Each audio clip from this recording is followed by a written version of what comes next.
오늘은 지난 5월 수요 설교에서 성경적 자녀 교육에 대해서 말씀을 전했습니다.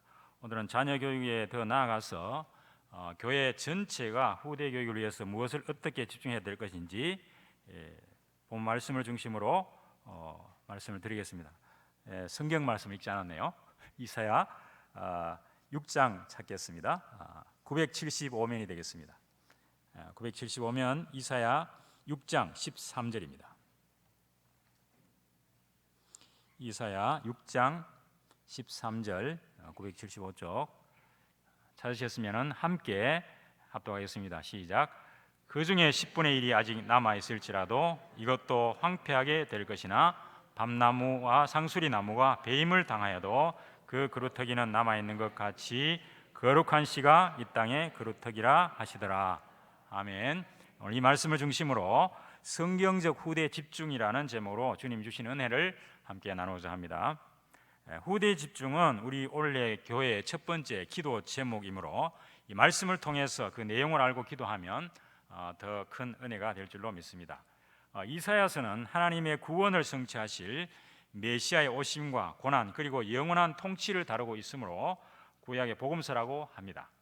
이사야는 유다 왕국의 환란이 닥친 근본 이유가 영적 타락과 죄악으로 인해서 하나님과의 관계가 깨어졌기 때문이라는 것을 깨우치고 회개를 촉구함과 동시에 구원이란 오직 하나님의 은혜로 되어지며 메시아 예수 그리스도로 인한 새 하늘과 새 땅에 대한 소망을 갖도록 말씀을 선포했습니다. 이사야는 그의 친척 우시야 왕이 죽던 해인 주전 739년에 소명을 받아 우시야, 요담, 아하스, 히스기야 등 4명의 왕들에 걸쳐서 40년간 하나님의 말씀을 대언했습니다.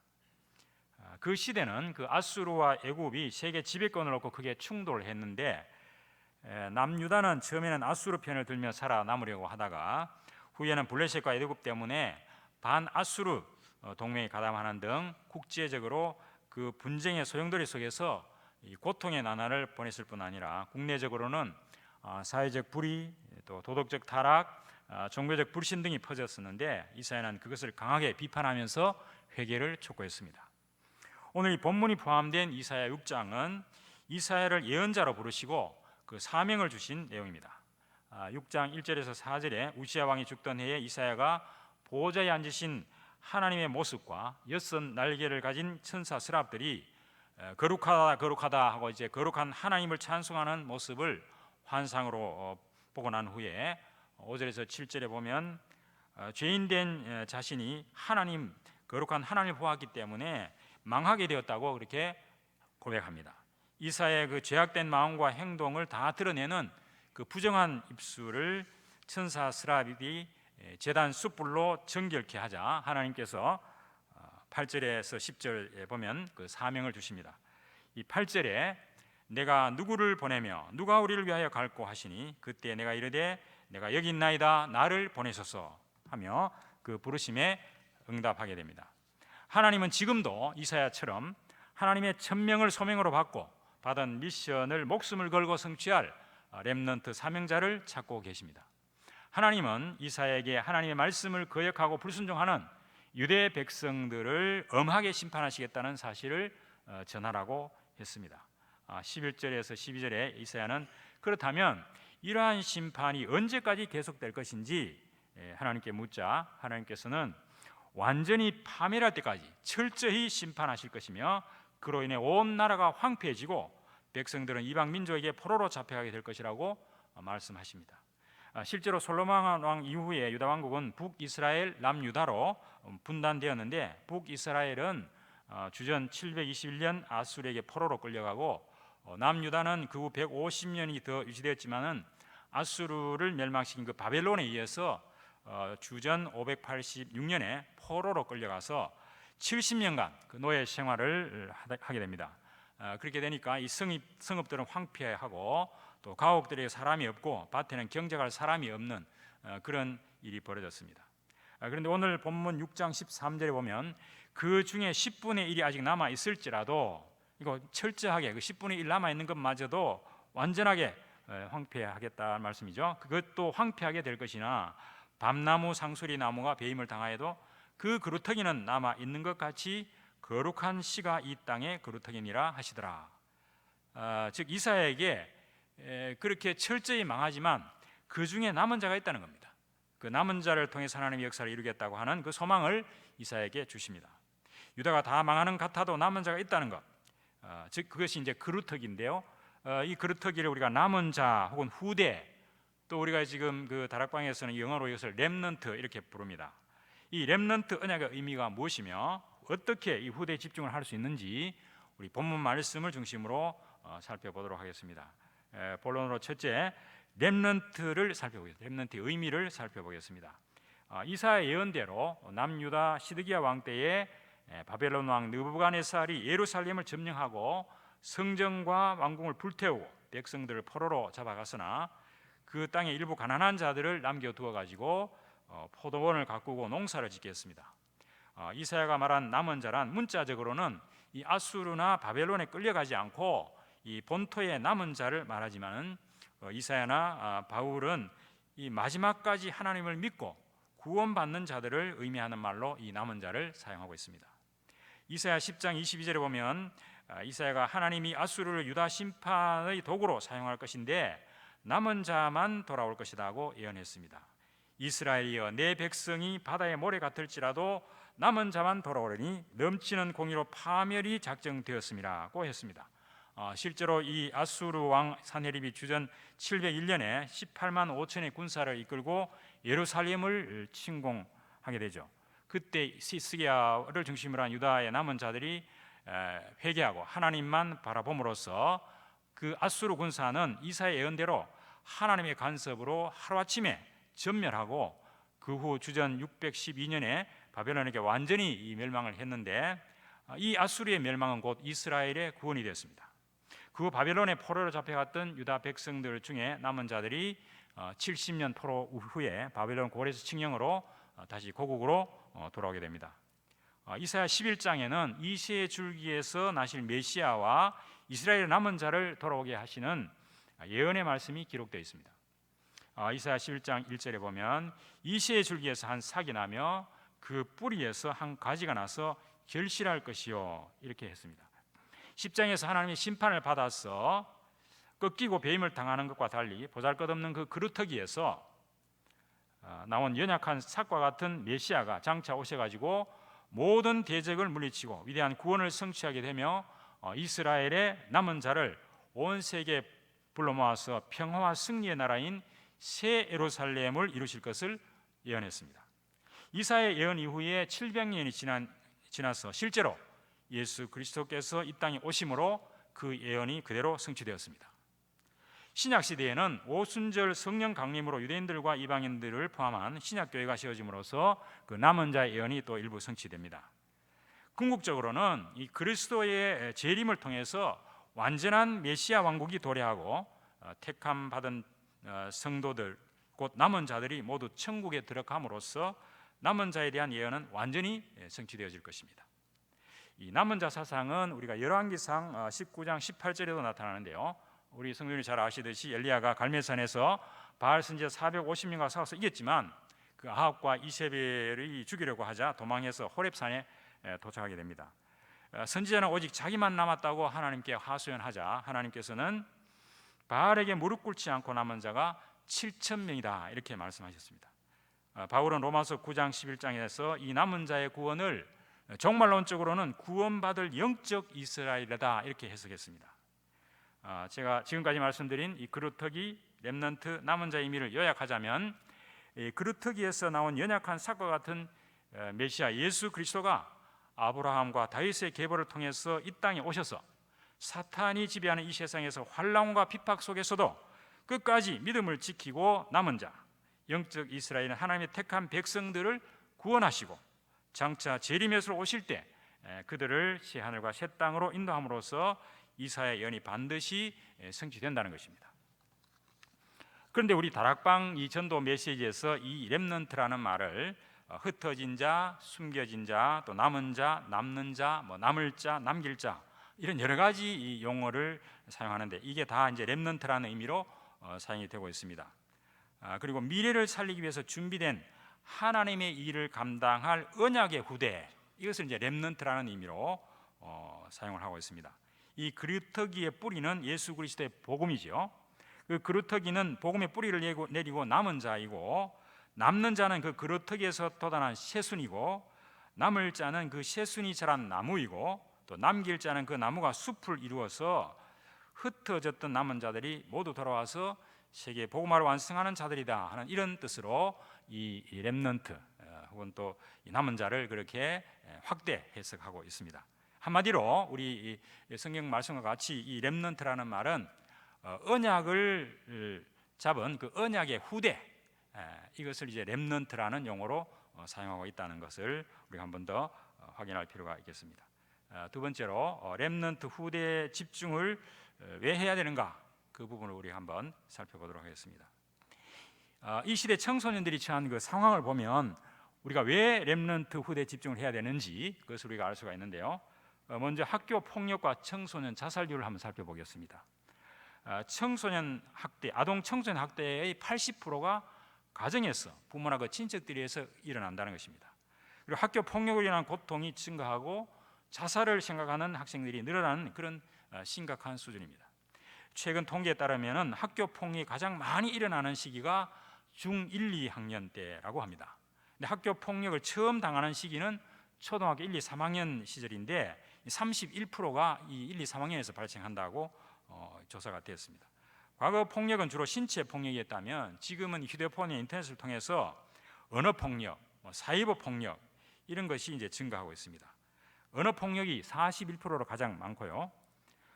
또 학교 폭력을 당한 피해 학생 중에서 그 부모나 선생님에게 도움을 요청했지만 도움을 얻지 못했다고 응답한 학생이 42%, 10명 중에 4명이 도움을 못 받았다, 이렇게 응답을 했습니다. 학교 폭력을 당한 아이들은 심각한 심리적 고통, 또 자살을 시도하는 그런 비율이 급증하고 있습니다. 학교 폭력을 당한 아이들의 50% 정도가 자살을 생각해 본다는 것입니다. 지난 6월이면 이제 불과 한두 달 전입니다만은 그 전남 영광 대한학교 기숙사에서 있었던 일, 아마 여러분 뉴스를 통해서 보셨을 건데, 중학교 1학년 학생이 친구 4명으로부터 2주일 동안 지속적으로 성추행, 성폭행을 당해가지고 심리 불안, 가슴 통증과 호흡 불안을 호소해서 이 병원에 입원을 했는데 그 진단 결과 결국 아주 그 심한 성폭력으로 인해서 급성 췌장염으로 사망하고 말았습니다. 초등학생 성인 영상물 그 시청률이 17%로 지금 나타나고 있는데요. 이 중학교 1학년 남학생들이 그 아마 흉내를 내면서 같은 기숙사 친구에게 이런 성폭력을 하다가 이런 끔찍한 사고가 난 겁니다. 정말 안타깝고 이해될 수 없는 그런 일이 지금 벌어졌습니다.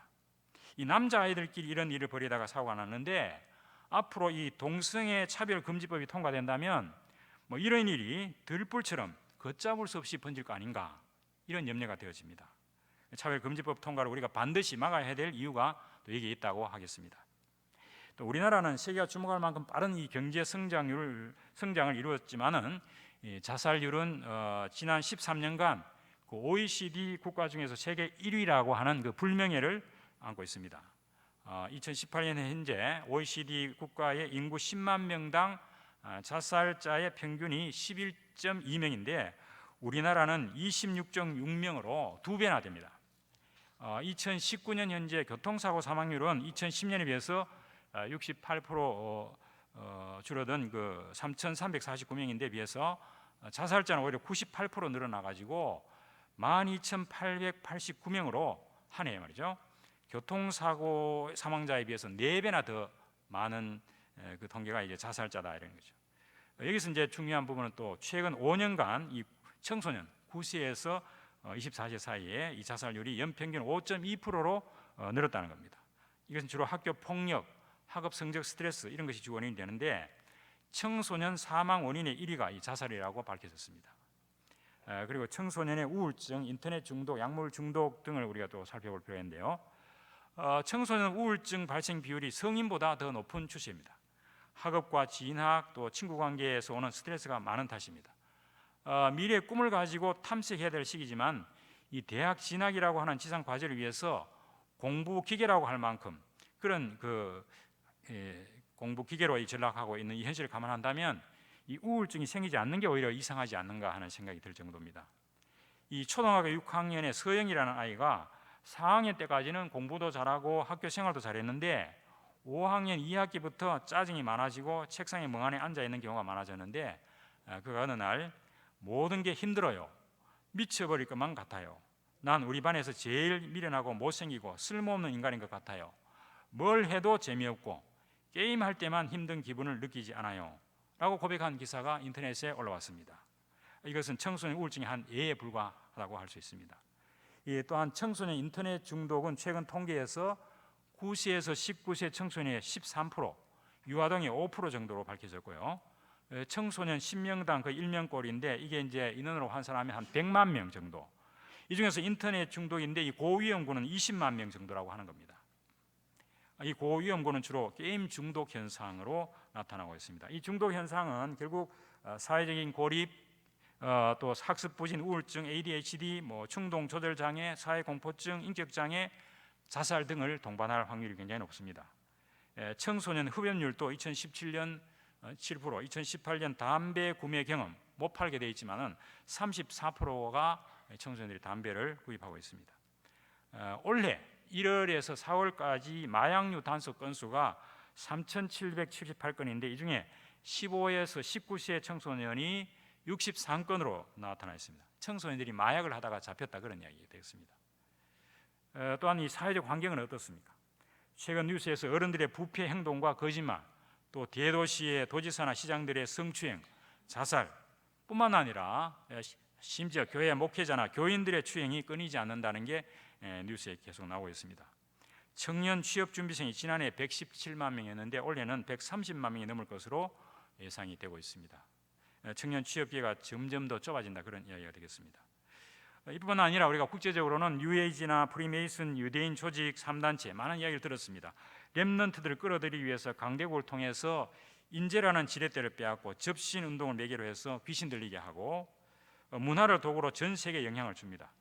사람들이 모일 수밖에 없는 그런 플랫폼을 만들어서 전 세계에 영향을 끼치는 그런 시스템을 계속해서 만들고 있습니다. 이처럼 렘넌트들을 둘러싸고 있는 이런 위험한 세상 환경 때문에 우리 대부분의 렘넌트들이 잘못된 생각이 머리에 각인되고 마음의 상처로 뿌리 내리고 이러한 생각과 상처가 뇌를 통해서 영혼 속에 파고 들어가지고 체질화되어 있다 그런 이야기입니다. 이 모든 것이 결국은 가정, 가문, 학교, 교회, 세상을 통해서 들어온 것입니다.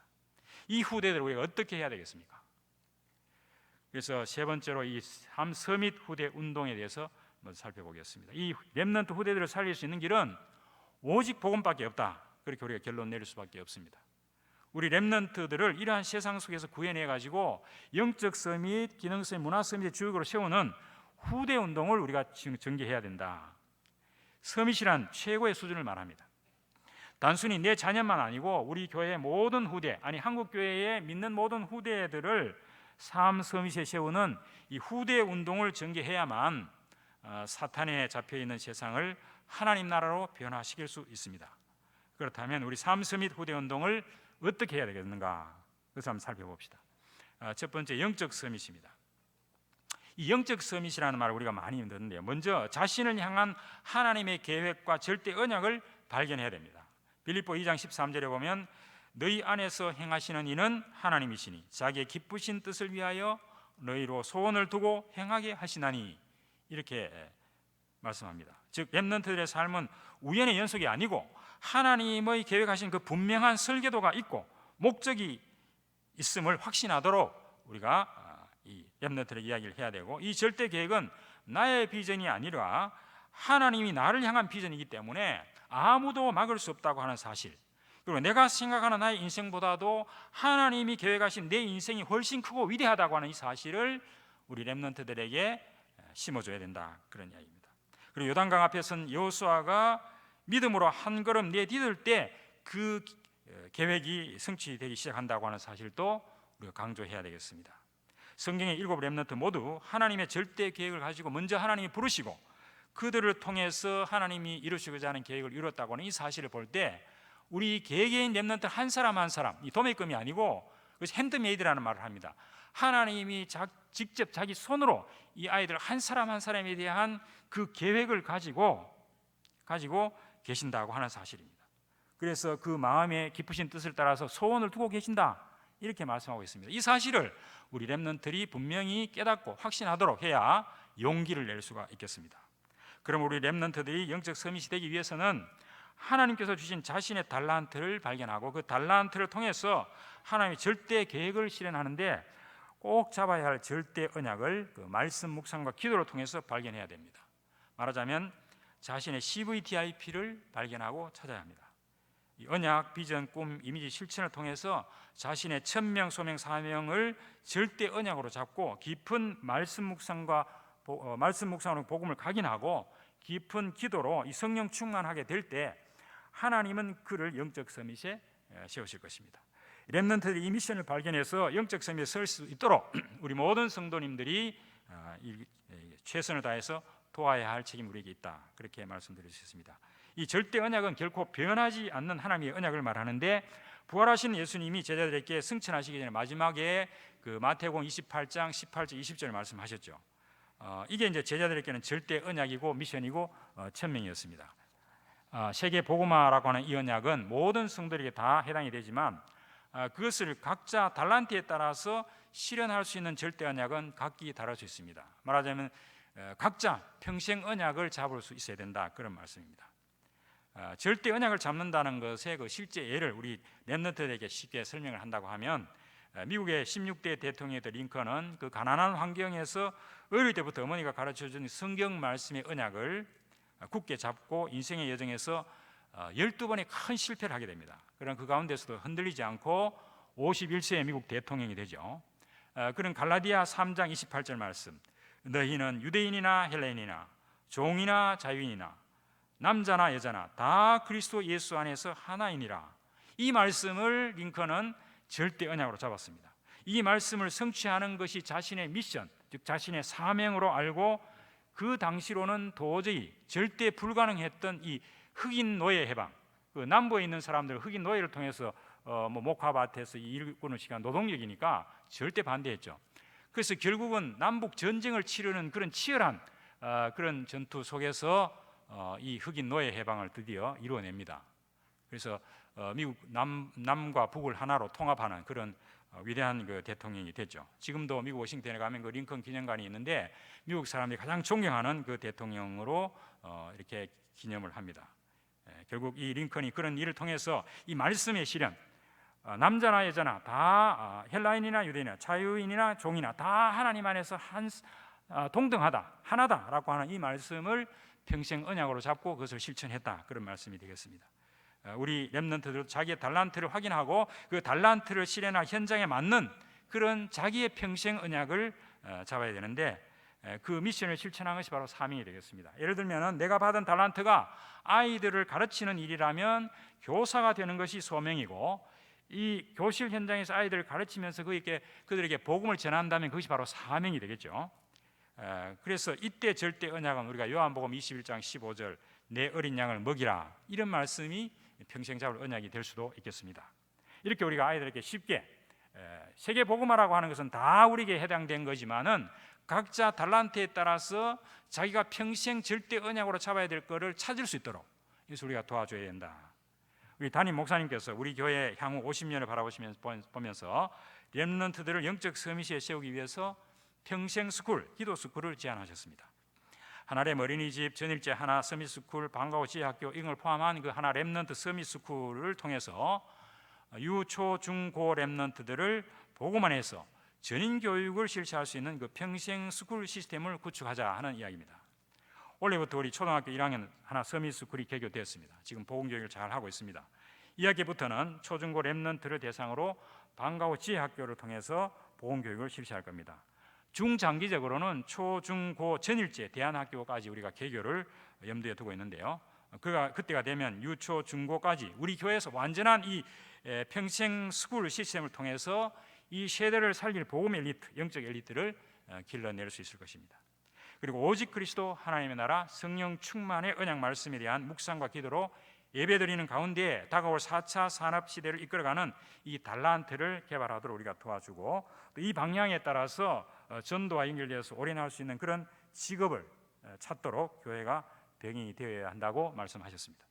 그리고 기도 스쿨을 또 준비해야 됩니다. 기도할 때 일어나는 그 성령의 엄청난 역사와 영적 세계의 비밀을 어릴 때부터 알고 말씀 묵상과 함께 하나님을 향한 집중하는 방법을 찾을 수 있도록 해줘야 됩니다.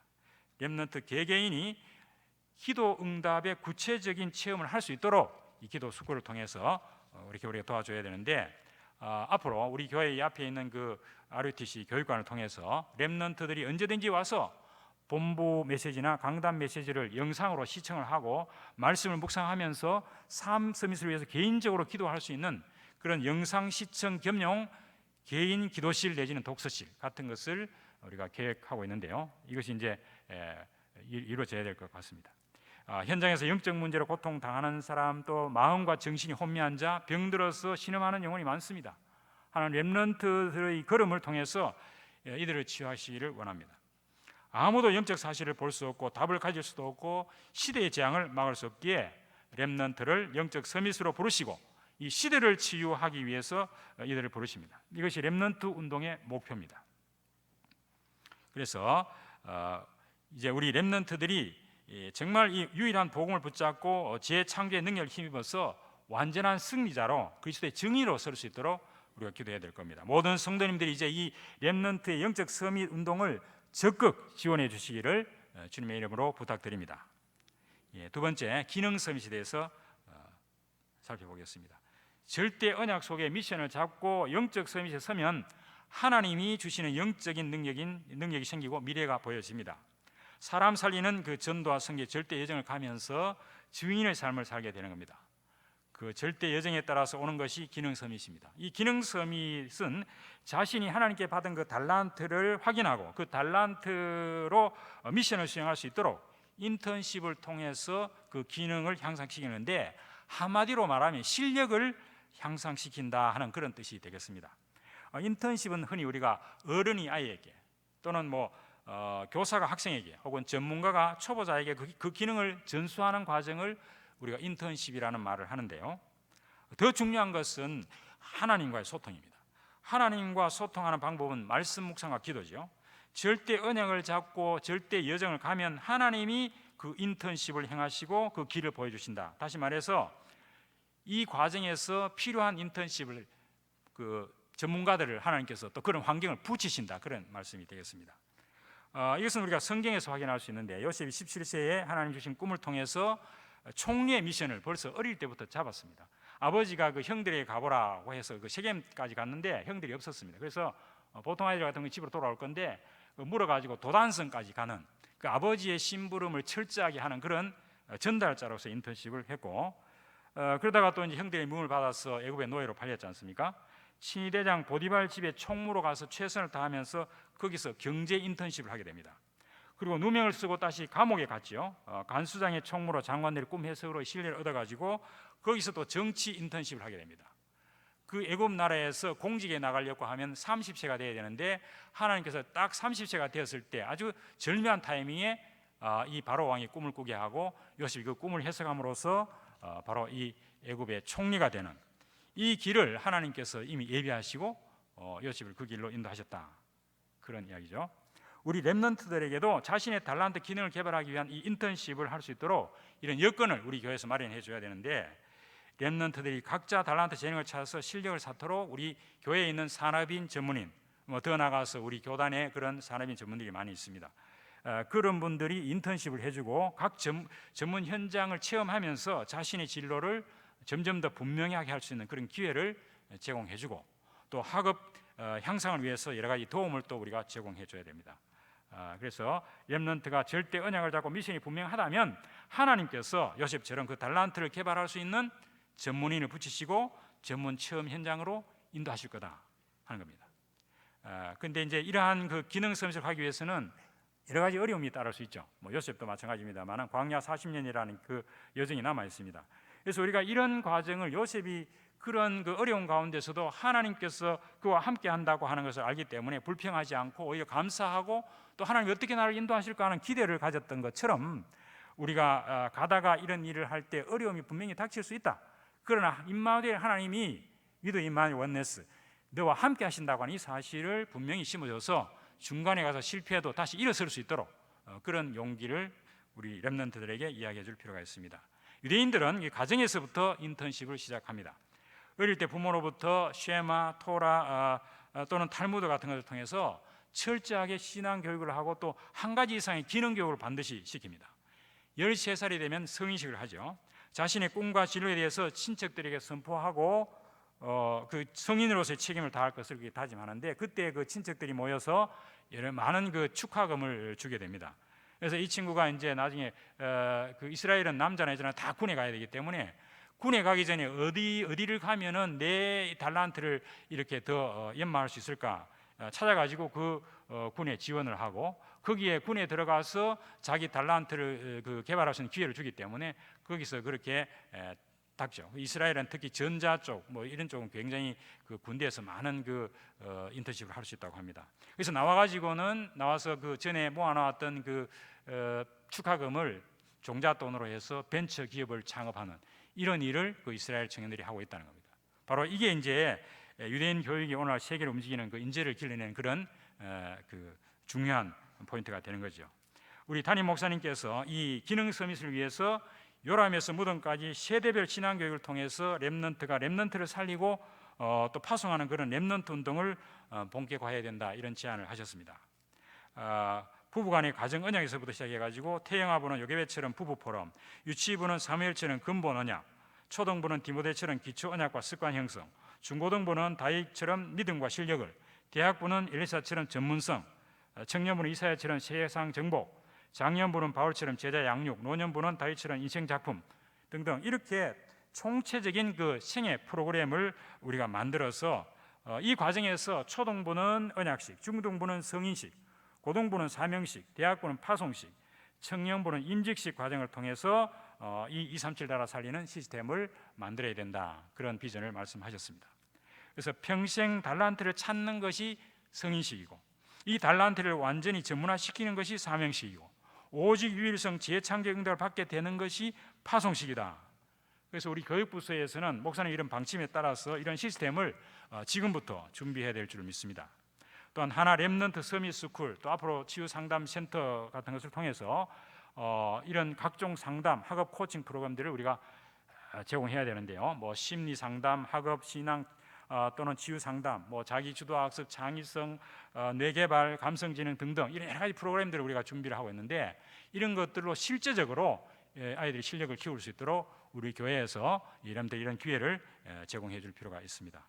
그래서 오늘 모든 성도님들이, 이 렘넌트들이 이 기능 서밋의 든든한 인턴십 멘토가 되어 주시기를 주님 이름으로 부탁드립니다.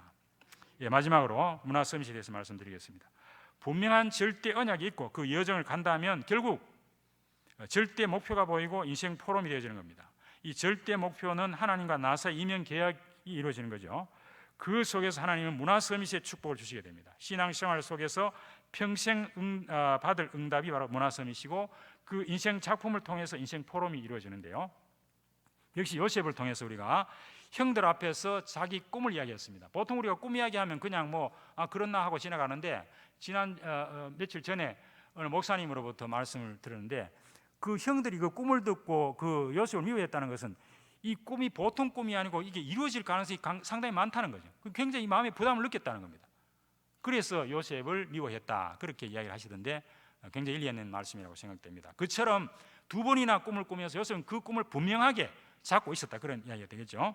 그래서 그것을 이제 형들한테 이제 포럼을 했고, 또 보디발 주인에게도 포럼하고, 감옥에 들어가서도 그 정치인들에게도 또 포럼을 하고, 왕 앞에서도 하나님이 편안한 대답을 주실 겁니다라고 또 포럼을 하고, 또 형들 앞에서도 하나님이 먼저 보냈다고 안심시키면서 포럼을 했습니다.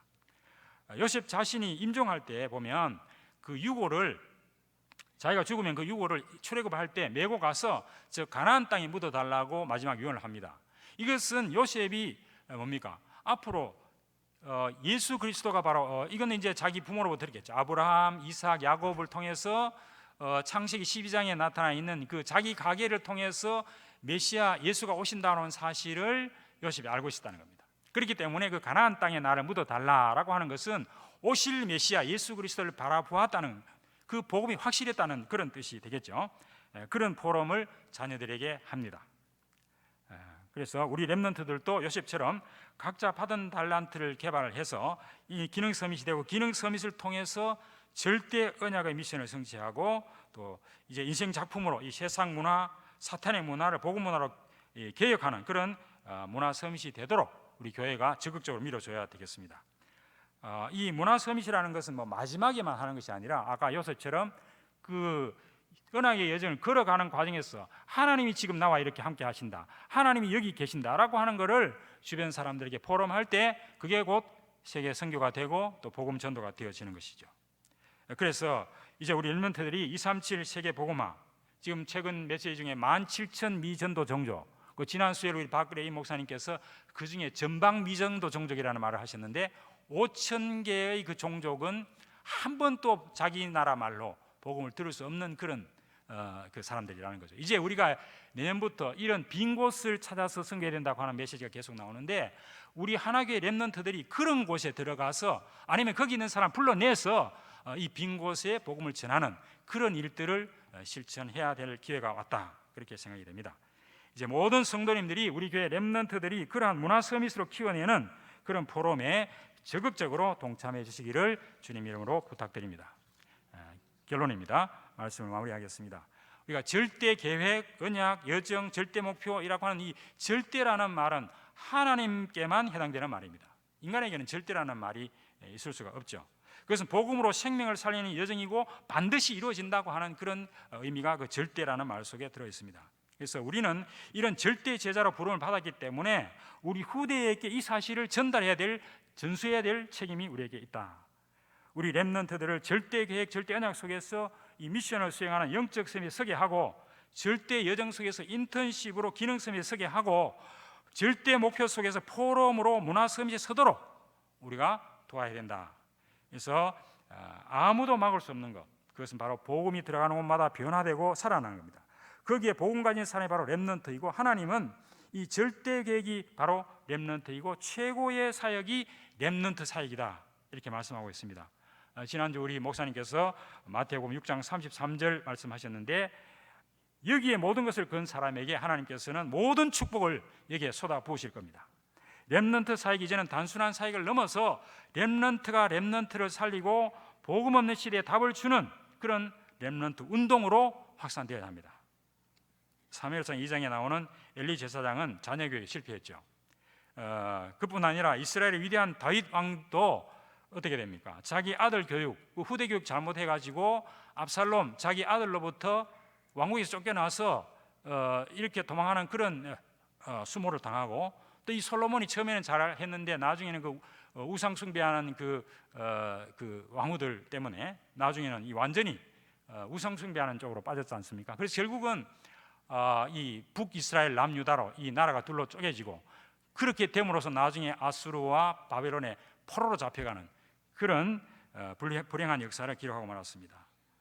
그래서 이 렘넌트들을 복음으로 살리지 못하면 우리는 미래가 없다, 그렇게 생각합니다. 이제 하나교회 온 성도님께서 내 자녀뿐만 아니라 우리 교회의 믿음의 후대 렘넌트들을 내 자식같이 귀히 여기고, 이들이 이 민족과 세계를 복음화할 수 있는 이 시대의 렘넌트, 시대의 렘넌트 7명처럼 렘넌트 운동, 후대 운동에 기도로 집중할 수 있기를 간절히 바랍니다. 지난 5월에도 제가 말씀드렸습니다마는, 예수님이 골고다로 가시면서 여인들에게 나를 위하여 울지 말고 너희와 너희 자녀를 위해서 울라, 그렇게 말씀하셨습니다. 사무엘이 나는 너희를 위하여 기도 쉬는 죄를 여호와 앞에서 결코 범치 아니하고 선하고 의로운 길로 너희에게 가르칠 것이다, 이렇게 이스라엘 백성들이 약속했고, 사무엘이 있을 동안에는 전쟁이 그쳤더라, 그렇게 성경의 말씀이 나옵니다. 그래서 이 말씀들을 우리가 기억하면서 정말 이제 우리 하나님의 모든 성도님들이 이 후대 거룩한 시 남은 자 렘넌트들이 237 나라 살리는 그런 렘넌트 운동을 할 수 있도록 집중적으로 기도하고 지원해 주시기를 주님의 이름으로 간절히 부탁드립니다. 기도하겠습니다. 하나님 감사합니다. 오늘 후대에 집중하는 이 말씀을 통해서 이사야에게 말씀하신 그 그루터기 남은 자 렘넌트에 대해서 우리가 말씀을 살펴봤습니다. 정말 이제는 아버지 237 나라 살뿐만 아니라 정말 흑암에 있는 저 빈 곳을 우리 교회 렘넌트들이 일어나서 영적 서밋, 기능 서밋, 문화 서밋이 되어서 237 나라를 넉넉히 살리고자 남는 그런 렘넌트들로 일어설 수 있도록 우리 온 교회와 우리 성도들이 이들을 위해서 집중적으로 기도하고 또 지원할 수 있는 그런 은혜가 우리에게 있게 하여 주시옵소서. 예수 그리스도의 이름으로 기도합니다. 아멘.